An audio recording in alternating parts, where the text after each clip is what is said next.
할렐루야. 아멘. 오늘 말씀을 통해 큰 은혜를 받으시기를 축원합니다. 아멘. 좋은 일들만 있으면 좋을 텐데 지금 코로나19도 이제 큰 문제인데 여러분 아십니까? 왜 북한의 제2인자죠. 김여정 노동당 제1부부장이 연일 한국을 비난하고 원색적인 이야기를 쏟아내고 지난주는 개성에 있는 우리나라에 있는 것은 아닙니다. 개성에 있는 남북 연락사무소를 폭파해서 이 장면을 우리에게 보내줬잖아요. 왜 그럴까요? 북한이 우리가 지금 소위 삐라라고 얘기하는 대북 선전물을 보내는 것 때문에 그렇다면 늘 보내왔거든요. 거기도 우리한테 보내왔고 우리도 거기도 보내왔고 그러니까 그 일은 그냥 핑계고 왜 그러냐면 사실 힘들어서 그래요. 북한이 우리가 힘든 것이 아닙니다. 북한은 모든 무역을 차단당했습니다. 미국에 의해서. 그래서 아주 웃기게 중국하고만 95% 이상의 교역을 해요. 교역량을 보면 약 3조 3천억 원의 수출을 합니다. 수출할 것은 석탄하고 철광석밖에 없어요. 북한은. 자원을 다 중국에 주는 것이죠. 여러분 수입하는 걸 보세요. 약 4조 원어치를 수입하는데 1년에 콩, 밀가루, 생필품을 수입하죠. 한 달에 보통 한 3천억 이상은 수입을 해야 자기 갖고 있는 광물을 주고 수입을 해야 겨우 먹고 살 수 있는 나라고 다른 나라랑 교역하는 것은 국제법상 금지되어 있고 제재가 되어 있죠. 그런데 지금 코로나19로 국경을 봉쇄해서 최근 2개월간 통계를 보면 30억 원을 수입했어요. 그러면 보이시죠? 식량이 없는 거예요. 한 달에 3천억 이상 혹은 4천억 이상의 식량이 들어와야지 살 수 있는 식량 부족 국가가 한 6개월 정도 교역이 차단되고 먹을 것이 없으니까 이제 국민들이 이제 들고 일어나잖아요. 기아에 허덕이니까. 그럴 때 그 관심을 다른 데 돌리는 방법은 어디에 있습니까? 근데 적을 비난하면 되죠. 그래서 우리나라는 두 나라한테 비난을 주로 당하는 나라입니다. 일본이 선거만 하면 우리나라에 원색적인 비난을 하고 우리에게 굉장히 싸움을 걸어와요. 그리고 북한이 내부적으로 힘들 때마다 맨날 똑같은 항상 이런 원색적인 일들이 일어나는데 그 이유는 가난해서 그래요. 제가 얘기하는 것이 아니라 UN 발표에 의하면 북한 인구의 반이 영양 결핍이고 전 세계에서 네 번째로 심각한 나라입니다. 또 다른 연구에 의하면은 절반 이상 영양 실조가 관련됐다고 했는데 이것은 사실 우리나라도 1960년대 혹은 70년대를 거쳐오면서 사실 겪었던 거 우리는 이겨냈고 그들은 계속 공산정권 하에서 고통을 당하고 있는데 우리나라도 마찬가지입니다. 우리나라 1960년대를 보면 기아에 허덕였는데 먹을 것이 일단 없었어요. 북한은 중국에서라도 철광석을 갖고 수입하는데 우리나라는 당장 곡식이 없는 것을 어떻게 해결했을까요? 그 당시에 우리 집사님들은 그 당시를 지내오셨죠. 권사님들은 전사님도 마찬가지시고 미국에서 도와줬어요. 미국에서 보면 800만 석 혹은 이 밀가루 보면 미국 국민이 기증한 밀로 재분된 가양 밀가루 이렇게 써있듯이 사람이 죽으라는 법은 없나 봐요. 우리가 먹을 것이 없을 때 미국이 일방적으로 아주 사랑하는 마음을 가지고 우리를 도와줬던 기억이 있어서 사실 지금 설왕설래해도 미국과 한국은 철저한 동맹이고 사실 가장 친한 혈맹이기도 합니다. 왜 이런 가난과 기아, 음식이 없는 것을 얘기하냐면 오늘 말씀이 그걸로 시작되는 거예요. 오늘 말씀 1절을 보면 성도 섬기는 일에 대하여는 지난주 말씀에 이어서 성도 섬기는 일에 대하여는 이렇게 하는데 그게 뭐냐면 예루살렘에 지금 기아가 일어난 거예요. 기아라는 것은 먹을 것이 없는 것입니다. 흉년이 들고 예루살렘에 먹을 것이 없는 일이 1년 전부터 닥쳤는데 그 일에 역사적으로 보나 아니면 성경적으로 보나 항상 하나님이 개입하세요. 개입하셔서 있는 사람들을 긍휼히 여기셔서 그 마음에 넉넉함을 주셔서 없는 사람들을 도와주는 일들이 늘 세계 역사 속에서 있어 왔습니다. 우리나라도 겪었죠. 미국이 우리를 일방적으로 도와줬던 수십 년간의 세월이 있었죠. 보면 그래서 오늘 고린도후서 9장은 저는 물론 다른 사람들을 돕는 연보에 대한 이야기지만 하나님의 개입이라고 봅니다. 하나님께서 어떻게 개입하시냐면 사람들에게 주는 것은 너가 잃는 것이 아니고 씨를 뿌리는 것이야 라는 마음을 심어주는 거예요. 이런 관점으로 오늘 고린도후서 9장을 보면 하나님께서 사람들의 마음을 움직이시는구나. 강팍했던 사람들의 마음을 움직이시고 또 따뜻한 사람들의 마음을 움직여서 주는 것이 내 재산을 잃어버린 것이 아니구나. 오히려 하나님 안에서 내가 미래의 씨앗들을 뿌리는 것이구나. 자녀를 키워보신 분들은 자녀에게 주면서 아깝다고 생각하지 않습니다. 왠지 아십니까? 뿌리면 그것들이 귀한 열매로 또 장성함으로 일어날 것을 알고 있잖아요. 본능적으로. 그리고 교회에서 기쁨으로 봉사하시는 분들도 마찬가지예요. 내가 내 시간과 이 시간과 이 비용들을 기회비용이라고 생각하고 아깝다. 이 시간에 다른 것을 하면 좀 더 좋을 텐데 그렇게 생각하지 않습니다. 왜냐하면 내가 내 시간과 내 모든 것들을 하나님께 드리는 것을 잃어버리는 것이 아니고 오히려 얻는 것이다. 내가 하나님께 하나님 나라를 위해서 내 씨앗들을 믿음을 뿌리는 행위라고 고백하잖아요. 하나님께서 그렇게 개입하시는 것이죠. 누군가 고통당하고 누군가 굶고 있을 때 하나님께서 우리 마음에 개입해 주셔서 네가 나누는 것은 절대 네 재산을 잃는 것이 아니야. 도리어 심어서 그 씨앗이 30배, 60배, 100배로 결실하는 거야. 그것을 깨달은 사람들은 기쁘게 이제 하나님께 나아가고 이웃들과 함께 할 수 있고, 그것이 없는 사람들은 괴로운 것이죠. 왜냐하면 잃는 것이라고 생각하니까. 내가 지금 너한테 하는 것은 내가 다 내 재산과 내 힘을 잃어버린 것이야. 그러면 할 게 없어요. 아침에 일어나서 늘 시간을 잃어버리는 것이고 재산을 잃어버리는 것이고 열정과 힘을 잃어버리는 것이잖아요. 도리어 하나님이 주시는 마음으로 나누는 것은 잃는 것이 아닙니다. 이 시간 이 말씀을 들을 때에 하나님, 제가 제 삶을 잃는 것이 아니라 제 삶에서 하나님이 원하시는 것을 뿌리는 삶이 되고 또 주는 삶이 되고 심는 자가 되게 해주세요 라는 마음이 우리에게 있기를 축원합니다. 아멘. 근데 그 마음을 잃어버렸어요. 이게 두 번이나 강조돼서 나옵니다. 8장에도 나오고 오늘 9장에도 나오는데, 2절에 보면 이게 칭찬 같은데 계속 읽으면 칭찬이 아니에요. 2절을 보면 이는 내가 너희의 원함을 알미라. 내가 너희를 위하여 마게도냐인들에게는 아가야에서 1년 전부터 준비하였다는 것을 자랑하였는데 과연 너희 열심히 퍽 많은 사람들을 분발하게 하였느니라 하고 제가 가로를 쳤죠. 1년 전에는 이 말씀에 1년 전에는 나와요. 1년 전에는 그 마음이었는데 1년 후에 지금 그 마음이 바뀌었다는 거예요. 그 마음이 왜 바뀌냐? 여기가 참 중요합니다. 우리가 매주 와서 말씀을 듣는 이유가 여기 있어요. 여러분, 우리의 마음은 바뀌게 되어 있습니다. 우리의 마음은 질리게 되어 있어요. 우리의 마음은 지치게 되어 있습니다. 이걸 모르고 함부로 연애에 덤볐다가 함부로 결혼에 덤볐다가 큰 코 다치는 사람 제가 많이 봤습니다. 내 마음은 안 바뀌어. 누구야? 왜냐면 이종수 있으면 종수야, 내가 널 사랑하는데 내 마음은 절대 변하지 않아. 마음이 약해져요.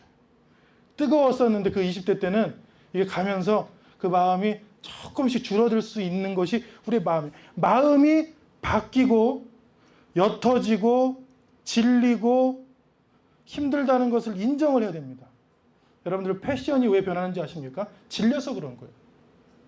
제 양복 때문에 힘들어요. 양복이 3버튼이 유행이에요. 지금 제가 2버튼이 유행이에요. 제가 있는 양복이 1버튼부터 4버튼까지 버튼이 하나부터 4개까지 다 있어요.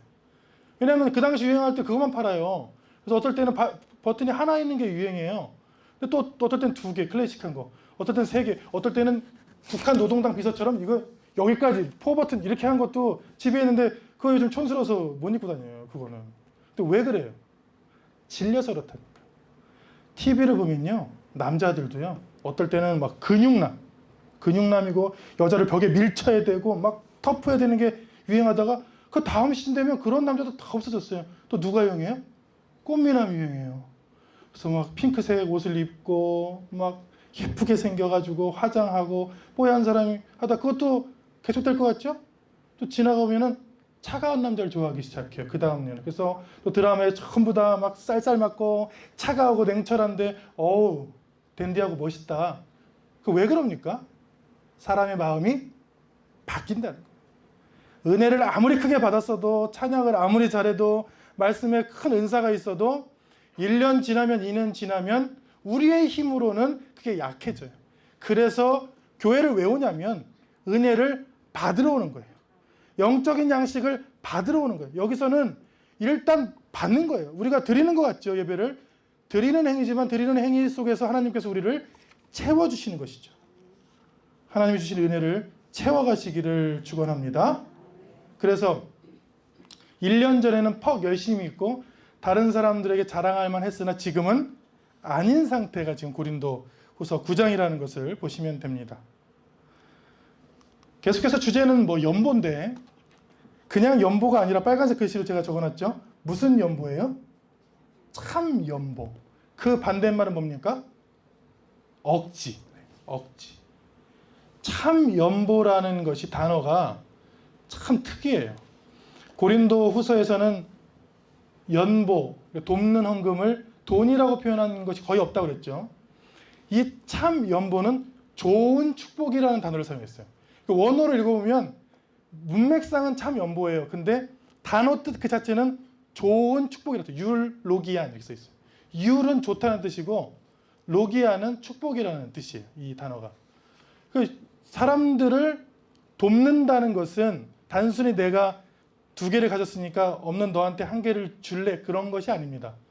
세상적으로는 그게 맞아요. 내가 2개 있으면 너 없지 내가 하나 너한테 줄게.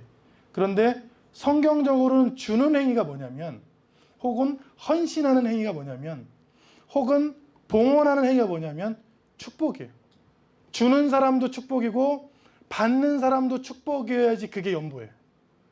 단순히 제가 그냥 돈이 많아요. 그래서 우리 청년들을 사랑해서 자 모여 10,000원씩 줄게. 그런 게 아닙니다. 그렇게 하면 안 됩니다. 주는 사람도 기쁘고 받는 사람도 창피하지 않아야 돼요. 받는 사람조차 기뻐해야 돼요. 그러니까 이게 얼마나 힘듭니까? 그래서 그냥 연보라고 표현하지 않고 뭐라고 표현했어요? 참된 연보다. 여러분 참된 신앙생활을 하시길 축원합니다. 참된 예배, 참된 신앙생활, 참된 연보, 참된 말씀 다 동일해요. 뭐가 동일합니까? 드리는 사람도 복이 되고 받는 하나님도 기뻐하시고 하나님께서 우리에게 은혜를 주셨는데 하나님도 기뻐하시고 받는 우리에게도 치유가 되고 회복이 되고 기쁨이 되는 것 그것들에 다 참된이라는 것이 붙어있는 것이죠. 오늘 말씀은 연보에 대한 말씀이지만 단순히 돈이 아니다. 뭐라고요? 축복이라니까요. 기쁜 거라니까요. 그래서 교회에 와서 서로 교제하고 섬길 때에 가장 중요한 것 주님 안에서 서로 기쁨이 나누어지기를 축원합니다. 어떤 일을 하든 때로는 힘든 일이 있어요. 때로는 귀찮은 일들이 있습니다. 때로는 헌신해야 되는 일들이 있어요. 그때 드리는 우리도 기쁘고 받으시는 하나님께서도 기쁘고 나누는 우리 성도들이 다 기쁨 가운데 있기를 축원합니다. 아멘. 한참 유행이 있었죠. 같이 읽습니다. 당신은 하나님의 축복의 통로. 이게 오늘 말씀의 주제죠. 준다는 것은 하나님께서 하신 마음을 우리가 통로가 돼서 이루어 드리는 행위죠. 축복의 통로가 되는 사람들은 저는 많이 봤습니다. 저한테 연락이 와서 좋은 쪽으로 연락이 와서 목사님 제가 이런 일들이 좀 헌신하고 싶습니다 하면 그분은 분명히 드리는 분이거든요. 근데 얼굴이 굉장히 밝아요. 그러니까 받으려고 하지 않고 제가 우리 성도를 위해서 어떤 구제를 좀 하겠습니다. 저희 교회 안에서도 구제 행위가 많이 일어나요. 저희 주보에는 낼 수는 없지만 그렇게 제가 어느 가정을 위해서 또 누구를 위해서 이렇게 하고 싶습니다 하는 것들이 생각 의외로 굉장히 많이 있습니다. 그러면 주시는 분들은 제가 표정을 보면 알아요. 굉장히 기쁜 마음으로 그거를 드리는 거예요. 그래서 아니 너무 그렇게 안 하셔도 돼요 하는데 제가 기뻐서 하는 거예요. 지난주에는 저희 교인이 아니에요. 어떤 집사님들 지나가시다가 저희 교회 필요한 이렇게 물건을 헌물하고 싶다고 하시더라고요. 그래서 아이 집사님 그걸 다 이렇게 헌물하세요 했더니 기쁜 마음으로 하는 거예요. 제가 기도하다 보니까 하나님께서 그걸 하라고 하셔서 그래서 만약에 그게 20만 원이라 하면 20만 원을 잃는다고 생각하지 않아요. 그 표정을 보면 알잖아요. 절대 그분이 그 20만 원을 잃는다고 생각하지 않아요. 저희 교인이 아니라니까요. 그럼 뭐라고 생각하세요? 기쁨 가운데 오는 거. 내가 참 내가 드릴 수 있는 게 기쁘다. 여기다 드릴 수 있는 게 참 기쁘다라고 오셨는데 그것을 성경을 뭐라고 표현하냐면 억지가 아니고 참 연보다. 그러면 교회는 아주 간단합니다. 강요하거나 억지로 하거나 힘들게 하지 않고 도리어 기쁘게 하면 되는 거예요. 하나님께서는 돈이 필요하지 않으세요. 하나님께서는. 구약에서 보면 제사 드리는 데는 큰 재물들이 필요하지 않습니다. 보통 레위인들을 그냥 위해서 하나님께서 그리고 고아와 과부와 객을 위해서 절기의 11조를 하라는 말씀이 나오는데 하나님을 위해서 뭘 드리라 하는 것. 심지어 다윗이 제가 성전을 짓겠습니다 했더니 짓지 마 그랬어요. 내가 뭐 장막에서 또 거주해봤고 광야도 가봤는데 내가 집이 필요하겠느냐? 일단은 다윗은 거절하셨잖아요. 솔로몬한테는 허락하셨지만 보면 인간의 욕심으로 가짜 연보를 원하는 경우가 참 많아요. 그럴 필요가 없죠. 하나님께서 사람들에게 꼭 필요할 때마다 주시는 은혜로 하면 되지 억지로 하면 되지 않는다. 그래서 참 연보는 은혜에서 시작해서 기쁨으로 끝나고 신앙생활이 다 이렇게 시작됩니다. 신앙생활이라는 것은 은혜로 시작되는 것은 내가 한 것이 아니라는 거예요. 신앙생활은 내가 하고 싶어서 하는 것이 아닙니다. 하나님께서 우리를 선택하신 거예요. 그런데 그 행위가 어떻게 해요? 기쁘다는 거예요. 그리고 기쁨으로 시작해서 기쁨으로 끝나야지 정상입니다. 근데 신앙생활 하다 보면 왜 힘이 들까? 억지가 있어요. 억지. 물론 어느 정도 우리가 서로 윤번제로 돌아가면서 섬기는 일이 있지만 억지로 해서 기쁜 사람이 있을 수가 없습니다. 우리가 신앙생활 할 때 억지가 아니라 성령께서 주시는 기쁨으로 하기를 축원합니다. 교회에서 억지로 하는 일이 있으면 저한테 신고해 주시기를 바랍니다. 억지로 해서 기쁜 일은 없잖아요. 누가 억압당하고 구속당하고 힘들려고 교회 나옵니까? 은혜 받으려고 나오고 기쁨으로 교제하려고 나오고 또 보람이 돼서 나오고 헌신하더라도 정말 마음이 따뜻하게 기쁨으로 헌신하려고 나오는 거잖아요. 저희 교회가 그런 교회가 되기를 축원합니다. 하나님께서 또 개입하시는데 요즘이라 하면 저도 굉장히 멀어요. 제가 학생들을 가르치는 학생들이 저랑 거의 뭐 25년 이상 뭐 차이 나고 그리고 대학생이라고 해도 한 20년 이상 차이 나니까 요즘 20대들 딩크족을 꿈꾸는데 한 절반 이상이 딩크족이 되겠다 스스로. 그게 상황이 그렇게 돼서 될 수는 있지만 딩크족이 뭐냐면 영어로 하면 더블 인컴 노 키즈라고 둘이 결혼을 하는데 아이는 낳지 않겠다. 그냥 우리 둘만 살겠다 하는 것들이 요즘 대세입니다. 그래서 제가 좀 놀랍기도 해요. 요즘 세대가 이럴까? 그게 뭐냐면 내가 뿌려서 거두는 일들은 하지 않겠다. 왜냐하면 그건 힘드니까. 그냥 나는 내게 주어진 일들을 아무 일도 하지 않고 그냥 이대로 쭉 가겠다는 것이 사실은 대세인데 하나님께서 어떻게 개입하시냐면 오늘 말씀에 주는 것 같이 있습니다. 주는 것은 잃는 것이 아니라 씨를 뿌리는 것이다. 그리스도인이 누구냐면 심는 사람이고 뿌리는 사람이에요. 그것을 멈추는 순간 그리스도랑 멀어지는 거예요. 주님께서 이 세상에 오셔서 하는 일이 뭐냐면 다 심어 주신 거예요. 우리에게 주시려고 오신 것이지 받으시려고 오신 적이 없다고. 인자는 섬김을 받으려 함이 아니라 도리어 섬기려 하고 자기 목숨을 많은 사람의 대속물로 주려 함이다. 그러니까 그리스도라는 것은 그리스도인이라는 것은 주님을 닮는 거잖아요. 뭐냐면 주고 심고 뿌리는 사람이 그리스도인들이에요. 오늘 말씀의 6절에 보면 이것이 곧 적게 심는 자는 적게 거두고 많이 심는 자는 많이 거둔다 하는 말이로다라고 설명했는데 그게 뭐냐면 농업에 대한 거예요. 농사를 짓는데 씨앗을 뿌릴 때 믿지 못해요. 이제 의심을 해요. 그래서 씨도 아까워. 내가 이걸 뿌려봤자 잘 안 날 것 같아. 그러면 이제 잘 안 뿌리죠. 요만큼만 뿌리죠. 그런데 믿어요. 내가 뿌린 대로 하나님께서 주실 줄로 확실히 믿어요. 그런 사람들은 많이 뿌린대요. 많이 뿌리면 많이 얻을 수 있다. 그걸 아는데 왜 못 뿌릴까 우리는? 그걸 알고 있는데 왜 못 뿌릴까? 믿음 때문에 그렇습니다. 네, 믿음 때문에 그래요. 그리고 똑같이 뿌려도 하나님 마음이세요. 저희 집 베란다에 이렇게 네모난 화분이 있었는데 제가 경작했던 건데 제 첫째 아들한테 주었어요. 그랬더니 거기다가 시금치 씨앗을 뿌렸는데 시금치 씨앗을 다이소에서 1,000원에 사다가 막 뿌리더라고요. 그래서 왜 뿌리냐 했더니 자기가 제일 좋아하는 게 시금치래요. 반찬 중에 시금치 반찬을 제일 좋아해요. 그래서 시금치를 뿌렸는데 4군데다 뿌렸는데 지금 보면 많이 제법 났어요. 싹이 터서 시금치들이 이제 올라왔는데 유독 한 곳에는 안 올라왔어. 그래서 이 아이랑 저랑 그 베란다에서 그걸 보면서 서로 깊은 토론에 빠진 거야. 여기는 왜 시금치가 자라지 않았을까? 유청 여기 햇빛이 들지 않아서. 근데 햇빛은 다 잘 들어요. 물을 주지 않아서. 물은 다 똑같이 잘 줬어요. 심지어는 흙도 좋은 흙을 사왔어요. 사와서 흙을 다 같은 흙이에요. 근데 왜 안 자랄까 하다가 저희 둘이 결론을 못 냈어요. 여러분 왜 그럴까요? 우리는 몰라요. 하나님께서 하시는 거예요. 우리는 뿌리는 자지 거두는 자가 아니에요. 성경에 보면 거두는 거는 예수님이세요. 거두는 거는 하나님께서 수확하신다고 하세요. 그걸 구원이라고 표현해요. 우리는 어떤 사람이라고요? 믿고 뿌리는 거예요. 우리가 믿고 뿌려서 거두는 것까지 다 상관하면 그게 신앙생활이 힘든 거예요. 왜? 내가 하나님이 돼버리니까. 우리는 뭐라고요? 뿌리는 거예요. 그럼 기도할 때 기도를 했는데 들어주실 때도 있고 안 들어줄 때도 있어요. 그럼 어떻게 해야 돼요? 우리는 뿌리는 자라니까요.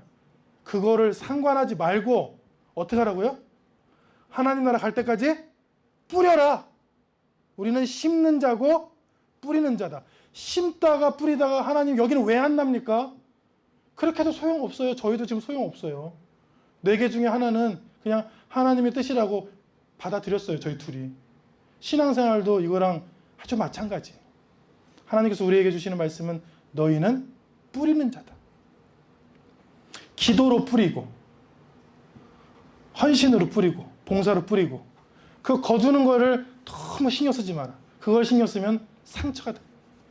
나는 왜 내가 이만큼 한 대로 보답이 돌아오지 않을까? 나는 남편한테 이렇게 했는데 남편은 왜 나한테 이렇게 할까?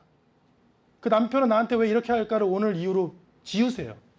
우리는 어떻게 하는 사람이라고요? 그냥 사랑을 뿌리고 친절함을 뿌리고 기도를 해주는 사람이 그리스도인 줄로 믿습니다. 아멘. 잠언에 흩어 구제하여도 더욱 부하게 되는 일이 있나니 과도히 아껴도 가난하게 될 뿐이니라. 흩어 구제했는데 부자가 되는 사람도 있고 과도하게 아껴서 내가 내 경제를 내 뜻대로 할 거야 했는데 가난하게 되는 사람도 있대요. 이게 하나님의 뜻입니다. 이거를 상관하지 말아라. 그냥 흩어 구제하라. 같이 읽습니다. 스스로 속이지 말라. 하나님은 업신여김을 받지 아니하시나니 사람이 무엇으로 심든지 그대로 거두리라. 이걸 믿고 뿌리는 것이죠. 하나님께서 우리에게 주신 말씀은 무엇을 심든지 거두는데 그건 하나님의 거두심입니다. 거두는데 너희는 심고 뿌리는 자가 되라. 요즘 들어서 너무 무료하고 힘이 들고 노근하신 분 있으십니까? 날씨 때문이에요. 그건 날씨 때문이고 심리적으로 더욱더 그러면 이것을 점검해야 돼요. 내가 지금 뿌리는 사람인가 받으려고 하는 사람인가. 받기도 해야 됩니다. 그런데 받으려고 하는 게 더 크면 상처가 많아요. 상처. 속상해. 그 사람 만날 때마다 무슨 얘기 해야 돼요? 나 속상한 얘기 해야 돼. 나 속상해요. 나 상처받았어요. 나 힘들어요. 그런 얘기도 해야 돼요. 그런데 그런 것을 이겨내려면 오늘 말씀해 보면 뿌리고 심는 게 더 많아야 된다. 받으려고 하는 것보다 뿌리고 심는 게 더 많아야 기쁨과 감사가 더 많을 줄로 믿습니다. 아멘. 요즘 코로나 바이러스로 불안 심리가 높아졌다고 그래요. 조사를 해보면 건강과 생명을 잃을까 봐 불안하다. 이게 압도적입니다. 당연하죠. 코로나 때문에 잘못 걸리면 우리의 생명을 잃을 수 있으니까 불안하고, 두 번째는 내 사업과 직업이 때문에 불안하다. 세 번째는 생활 자체가 불안하고, 네 번째는 내 자산이 내려갈까 봐 불안하고, 막연하게 불안하고 외롭다. 지금 이 우리 세태를 정확하게 이야기해 주는 것 같아요. 그냥 막연하게 불안한 거예요. 마음이. 이때 하나님께서 우리에게 또 오늘 말씀을 통해 개입하시는데 어떻게 개입하시냐면 주는 것은 잃는 것이 아니라 우리 잃는 것을 좀 두려워하잖아요. 기쁨과 선한 씨를 뿌리는 것이다. 그러니까 뭐냐면 이 불안할 때 불안감을 해소할 수 있는 가장 좋은 것이 주는 거래요. 이 불안의 대부분은 다 잃는 것입니다. 내가 가진 것을 잃을까 봐 하는 불안이 가장 큰 거예요. 지금. 그런데 예수님을 바라보면 예수님은 우리가 제일 두려워했던 생명을 우리에게 주셨어요. 그렇죠? 예수님이 갖고 있던 모든 것들을 그 당시 제자들과 우리들에게 주셨어요. 그러니까 예수님은 처음부터 끝까지 주신 분이에요. 근데 우리는 지금 어떻게 하고 있습니까? 우리가 갖고 있는 것을 잃을까 봐 불안한 거예요. 그러니까 이 불안감에서 나올 수 있는 유일한 방법은 뭐냐면 우리가 움켜쥐고 있는 것들을 우리의 것이 아니라고, 하나님 우리의 것이 아닙니다. 능히 하나님을 위해 드릴 수 있습니다라는 믿음이 있어야 이 불안감에서 나올 수 있다는 거예요. 불안하죠. 우리가 가진 것을 잃을까 봐 불안하죠. 내려갈까 봐 불안하죠. 미래가 불안하죠. 그런데 하나님께서 내가 하나님께 드렸을 때 하나님께서 나를 책임져 주시는 거라는 믿음이 있는 사람들은 최소한 불안하지는 않죠. 왜요? 믿음이 있잖아요. 확신이 있잖아요. 흔들리지 않는 견고함이 있잖아요. 그러니까 불안한 게 아니라 오히려 반대로 기쁠 수 있죠. 기쁘고 그럼에도 불구하고 기뻐 찬양할 수 있고 기도할 수 있고 하나님께 나아갈 수 있죠. 그런 믿음이 저와 여러분에게 넘치기를 축원합니다. 아멘. 아주 원색적으로 말씀에 나오는데 그 연보를 할 때 마음에 정한 대로 할 것이고 인색함으로나 억지로 하지 말지니 하나님은 즐겨내는 자. 이 즐겨내는 자는 번역이 좀 잘못된 것 같아요. 즐겨내는 것이 아니라 원어를 보면 기쁘게 기쁜 마음으로 내는 사람이 써 있습니다. 그러니까 성경은 전체 거의 대부분 복음이라고 그러는데 복음은 기쁜 소식이잖아요. 성경은 대부분의 내용이 기쁨과 관련되어 있습니다. 여러분들이 하는 대화 주제의 내용을 보면 무엇을 잃지 않을까 혹은 무엇을 얻을까 하는 대화가 굉장히 많은데 그것은 2번으로 두어야 되고 1번은 어떻게 하면 기쁜 마음으로 얻을까? 어떻게 하면 기쁜 마음으로 출산할까? 어떻게 하면 기쁜 마음으로 가정을 세워나갈까? 그 앞에 분양받아서 들어가는 어떻게 하면 하나님에서 기쁜 마음으로 분양된 집에 갈까? 그 모든 거에 앞에 하나님 앞에서 기쁨을 붙여야 돼요. 그게 붙이지 않으면 삶의 의미를 잃어버려요. 삶의 의미를. 아무리 좋은 사람과 살아도 내가 왜 사는지를. 우리의 신앙은 이 기쁨이라는 것이 있어야 하나님 나라 갈 때까지 유지될 수 있어요. 신앙이에요. 내가 예배를 드려도 좀 편하게 주님 안에서 평안하게 기쁜 마음으로 어떻게 잘 드릴 수 있을까가 우리의 기도 제목이 되어야 되고 내가 기도를 잠깐 와서 하더라도 교회 와서 혹은 삶의 자리에서 하더라도 내가 이 기도를 하는데 어떻게 하면 기쁨을 회복할 수 있을까? 하나님이 내게 주셨던 그 구원의 그 확신과 구원의 기쁨들을 어떻게 회복할 수 있을까가 1번이 돼야 돼. 그게 1번이 아니고 세상 걱정이 1번이 되면 불안한 거예요. 외로운 거예요. 두려운 거예요. 낙심이 되는 거예요. 다른 사람과 비교가 돼요. 힘들어요. 자책해요. 나는 무엇인가 생각해요. 그리고 자신한테 질리는 것이죠. 거기서 나올 수 있는 게 하나님이 개입하시는 것이죠. 그럴 때마다 몸을 예배로 드리고 시간을 기도로 드리고 목소리를 찬양으로 드리고 헌신할 수 있을 만큼 기쁜 마음으로 할 수 있을 만큼만 헌신을 해라. 그러면 하나님께서 우리 속에 있는 마음, 기쁜 마음들, 믿음의 견고함들을 회복시켜 주신다. 그럴 줄로 믿습니다. 아멘. 우리는 부족할까 봐 이제 불안한데 하나님께서는 8절에 보면 하나님이 능히 모든 은혜를 너희에게 어떻게 해요? 넘치게 하시나니 이는 너희로 모든 일에 항상 모든 것이 넉넉하여 모든 착한 일을 넘치게 하게 하려 하심이라. 이거 보면 하나님의 계획은 명확해요. 하나님은 그냥 우리에게 주시려고 하지 않으세요. 말씀을 보면 어떻게 주시려고 하십니까? 지금 넘치게 주시려고 하는 거예요. 넘치게. 우리에게 주시는데 우리만 갖고 있으려고 생각하니까 우리가 그만큼밖에 못 담는 거예요. 나는 그냥 나만 생각해요. 기도할 때 우리가 예배 끝나고 우리가 예배 지금 하고 마지막에 중보 기도를 왜 합니까? 저희가 예배를 중보기도로 마치거든요. 왜 하냐면 기도가 나로 시작됐지만 넘쳐서 다른 사람들을 위한 기도로 흘러나가게 하려고 그런 거잖아요. 신앙이라는 것은 나로 시작합니다.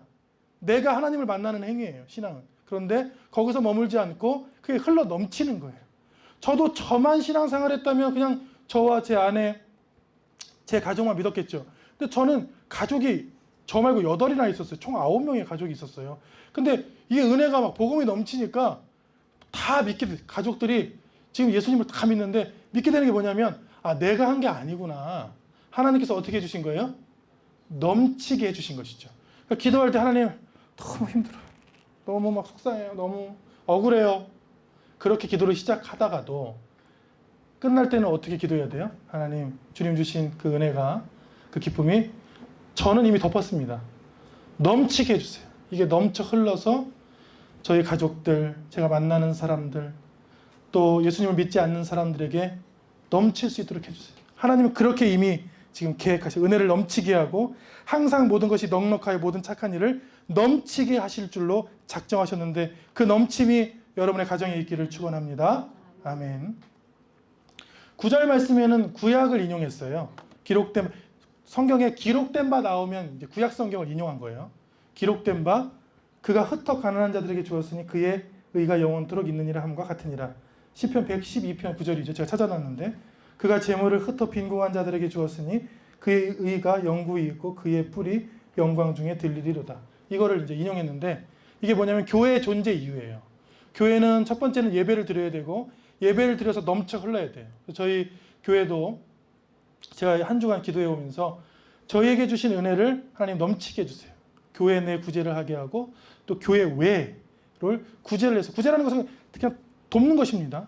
도와서 그 돕는 것으로 말미암아 하나님께 영광을 돌리고 서로 감사할 수 있는 마음이 있게 해주세요.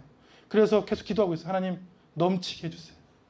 넘쳐서 갖겠다는 것이 아닙니다. 넘쳐서 그 넘친 것으로 많은 사람들을 구제하는데 그 이유가 있죠. 왜 넘치게 할까요? 보면 오늘 말씀에 나와 있습니다. 같이 있습니다. 너희가 모든 일에 넉넉하여 너그럽게 연보를 함은 그들이 우리로 말미암아 하나님께 감사하게 하는 것이다. 이유는 여기 이제 첫 번째나 목적이요. 지금 연보를 걷는 말씀은 1절부터 10절까지 나왔는데 11절에 이제 목적이 나왔어요. 8장 9장 연보를 걷어서 이스라엘 사람들과 나누게 하는 이유가 뭡니까? 그들이 받았을 때 하나님께 감사하게 하려고 한대요. 그러면 교회가 가는 길이 보이죠?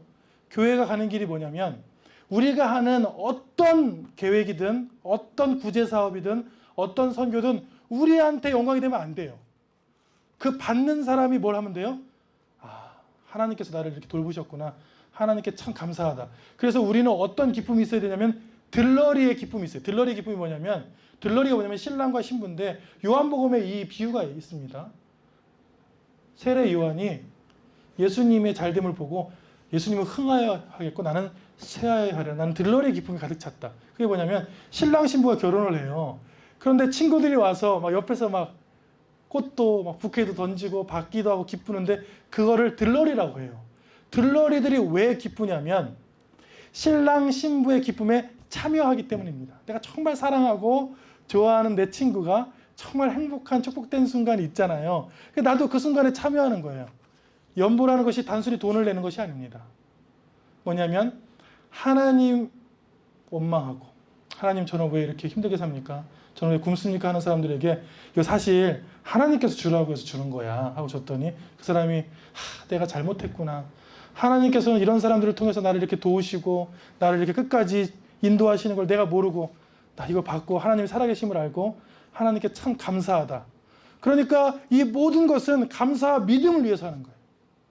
어제도 한 집사님께 좋은 소식을 들었어요. 하나님, 목사님 제가 막힌 부분이 있었는데 이렇게 헌신하다 보니까 그 좋은 소식이 들려서 막힌 부분들이 잘 해결됐습니다. 이게 사실 금전적인 문제예요. 제가 그걸 딱 듣고 느낀 게 하나님께서 이 집사님을 사랑해서 그 놀라운 일들을, 그 기적 같은 일들을 보여주신 일이 뭐예요? 돈 벌려고 하는 게 아니에요. 하나님이 살아계시다는 믿음을 더 견고하게 하려는 거예요. 왜냐면 믿음이 있어야 구원받으니까. 그래서 저희가 오해하는 게 있어요. 병 고침이라든지 뭐 무슨 축복을 받았다든지 뭐 무슨 복을 누리다든지 그게 다 그 하나님께 주시는 건 맞아요. 근데 그 피상적인 것이 아닙니다. 하나님께서 하나님 저 아파트 주세요. 주셔요. 어떤 분들에게는. 근데 그 아파트가 문제가 아니에요. 어떤 분들은 하나님 병 고쳐주세요. 고쳐주세요. 근데 병 고침 자체가 중요한 게 아니에요. 그걸 왜 주세요? 그걸 통해서 그분이 감사하고 믿음이 더 견고해지게 주는 거예요. 믿음을 위해서 주는 거예요, 사실은요. 믿음이 있어야 천국에 가니까. 단순히 좋게 하려고 하는 것이 아니에요. 이거는 삶과 죽음의 문제잖아요, 구원은. 그래서 하나님께서 우리에게 주시는 이유, 나누게 하는 이유, 연보를 하게 하는 이유는 다 마찬가지예요. 받았을 때 참 하나님 살아계시구나. 참 감사하고 내가 이 사건을 통해서 하나님의 살아계심을 믿는다. 그 믿음을 위해서 주시는 것이죠. 그래서 여러분들이 하나님 제가 믿음이 흔들립니다. 너무 힘듭니다.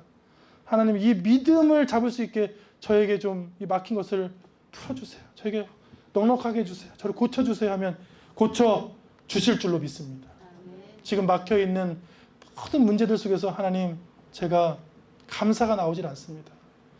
제가 너무 힘들어요. 제가 지금 너무 아픕니다. 하나님 제 믿음이 흔들릴 지경입니다. 제 믿음을 위해서 제 감사의 회복을 위해서 이 부분들 하나님 이 기도를 들어주세요. 그렇게 간절히 기도하면 하나님께서 그 기도를 들어주실 줄로 믿습니다. 지금은 그렇게 할 수 없지만 하나님 채워주세요. 제가 나눌 수 있는 여건이 안 되는데 훗날에 나눌 수 있도록 채워주세요 하면 하나님께서 넉넉하게 해주실 줄로 믿습니다. 지금은 몸이 되질 않는데 하나님께서 주시면 건강 주시면 주시는 만큼 제가 헌신하고 흩어 구제하고 나누겠습니다 하면 하나님께서 주실 줄로 믿습니다. 여러분들이 기도하는 모든 것들 믿음을 위하여 감사의 회복을 위하여 하나님께서 아주 세밀하게 만져주시고 후히 주시고 넉넉하게 주실 줄로 믿습니다. 기도하겠습니다.